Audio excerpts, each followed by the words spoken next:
Hi everybody. Today I'm going to do a contour trim on a double coated dog. This is Gilligan or Gil. He's a farm dog and he does a lot of running around. He gets in a lot of burrs.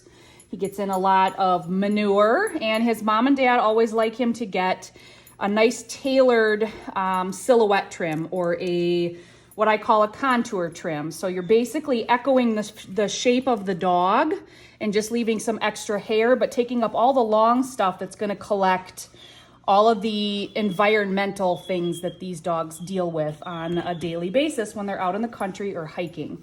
So I've already done the other side, but we're going to start here.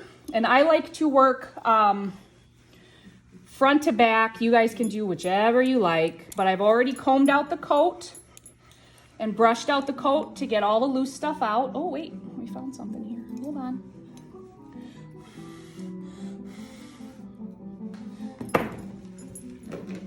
Hold on here. Haha. That's how your comb works for you. There's a solid knot right here. You put that comb through the coat and it'll show you real quick what you've missed. There. Look at that. That was all up behind his ear. Okay. So we're gonna fluff this out. You can do that little trick where you shake out the bib that way with the nape of the neck. And they like everything trimmed up. So I'm gonna use my clippers on a 40. You can do chunkers or thinners like this as well. That's your choice. And I'm gonna neaten up everything around the ear. You can't do this on absolutely every dog because some dogs move around way too much, but he's super good about it. So we use the clippers and it goes a lot faster that way. Okay. Double check my work. Look at that. I found some more hair up on the top of his head. Look at that. All right. Love that comb, right? There. Good boy. Okay, so we got his ear shaped.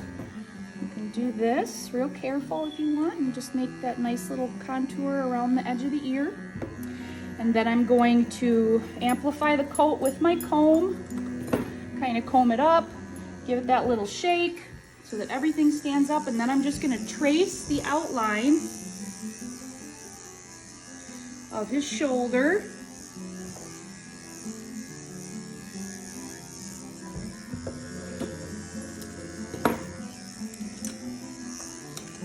Okay, down his front, across his bib. So again, we're just really kind of tracing the whole silhouette of the dog structurally and sculpting up that coat.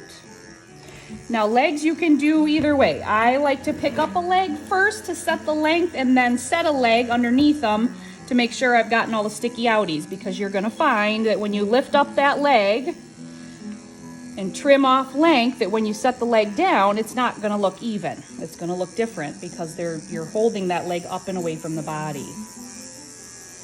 On all of these dogs that are heavier boned, it's also very important not to pinch the ankles or the hocks on these dogs. They have good heavy bone to hold them up. They're a working dog, herding dog, and they need to have that reflected in their silhouette. If you take off too much hair at the ankle, you're gonna make them look pinched with those dainty little ballet ankles, and they're gonna look goofy. So you don't wanna come in and shave all that out from the stopper pad down with like a 5 or a 7, the way I've seen some other groomers do. Just continue your line, okay? I'm checking with my comb. See that there? When I comb it up, you get some little sticky outies. On the bottoms of the feet, any of these dogs that have heavy hair on their feet, I do not go up in there and dig all that out. They need a little bit of cushion against the elements between their pads and the ground, especially when it starts getting cold. Okay, so flush with the bottom of the foot. And then you can do feet however you like. I'm okay with doing them with just a straight scissor. You can use thinners if you like. So I comb back that hair and I take it up to echo the shape of that little cat paw, and then I'm gonna draw it down with my fingers or a comb between the pads and just skim off whatever I missed. Okay, you can do that on every dog that gets a little cat paw. Goldens, these guys, whichever. Okay. He also needs Dremeled nails because he rolls over at the ankles. He's getting older and he's got a little bit of pastern breakdown. So his little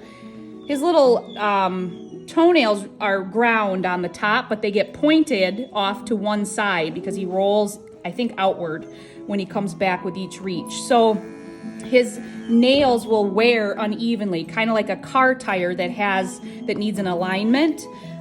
So it's important to address that because even though he doesn't have a lot of overall length on his nails, he still wears unevenly, and that can cause pressure in the toe and in the foot, and then up the shoulder, or up the elbow and into the shoulder, and then into the back.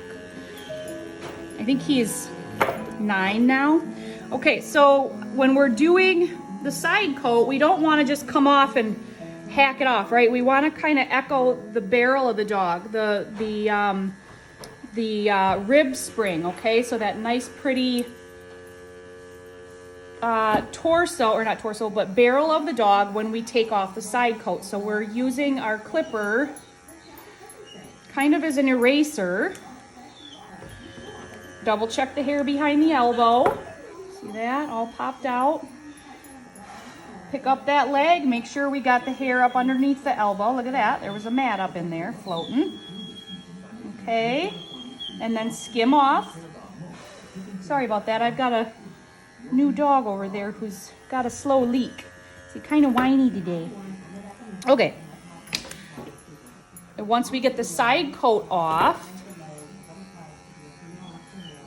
okay, then I'm gonna come up in and I'm gonna say, okay, so his tuck up, that transition through the flank and into the back of the rib, shouldn't be abrupt, okay? It should come off the knee in a sweeping motion because that's the way the dog is built. That's what their structure and how your eye should move across them. That's what you want to create with your clipper, is a nice soft curve.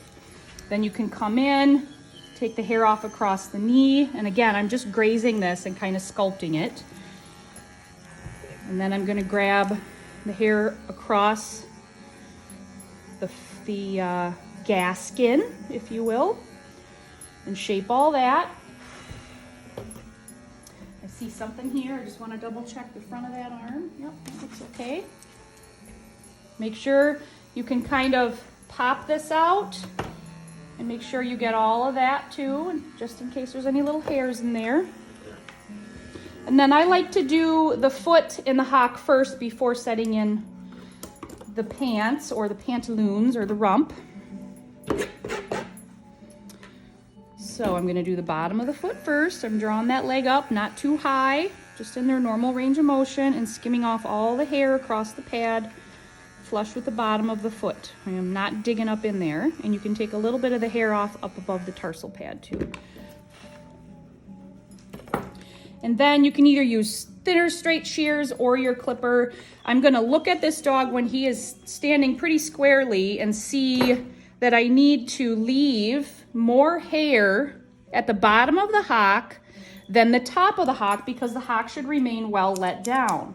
So I'm going to take off more at the top than I do at the bottom, but I'm also going to make sure I don't have any hair hanging over the bottom of that foot pad, because that's going to get dirty. Okay, there. Now I'm going to go ahead and do his little toes again. Not lifting that foot up too high. That's how you check hair between the toes. That's how your judges check your hair between your toes for knots when you're in the comp ring too.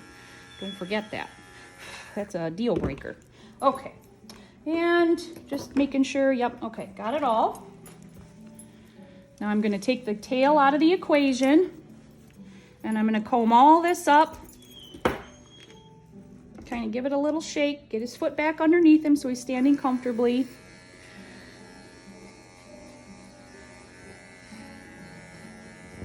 Need to get over, there we go, good. And then I like to echo the angulation of the rear end with the hair that I'm leaving. So I'm not taking it off straight. I'm taking it off at a soft curve, shorter at the back bend of stifle or bend of knee, and longer at the top to kind of accentuate that angulation. And then I'm blending all that in with the hair at the top of the hock. Now you want to be sure that you get the hair in between the legs also. So take off as much as you can with them standing, okay?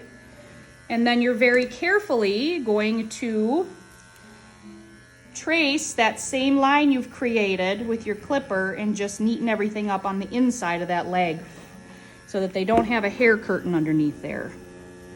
Now you want to be careful when you lift that leg not to cut in too deeply, or it's going to leave them totally bow-legged, and that will look awful. They don't need to have that done unless there's mats or knots up in there, and sometimes there are. But if that hair's in good shape, then again, you're just sculpting. They don't like anything off of the tail. If you want to pull it down and take off the tip and then just check their flag, that's up to you, but he stays clean, and he's actually, as he's gotten older, his tail's gotten pretty thin. So the other side is completely done. So you can just see this is the overall contour that we're looking for. We've traced the lines of his body. In my opinion, this is a little bit short because it kind of makes him look like his pastern is bent. I would like a little bit more here ideally, but I know he comes in with knots up around that stopper pad, so we just take it off. We've gotten everything up behind the ear, sculpted here, sculpted through the flank, neatened his underline, sculpted his rear and the front legs, and sculpted his bib as well. All right.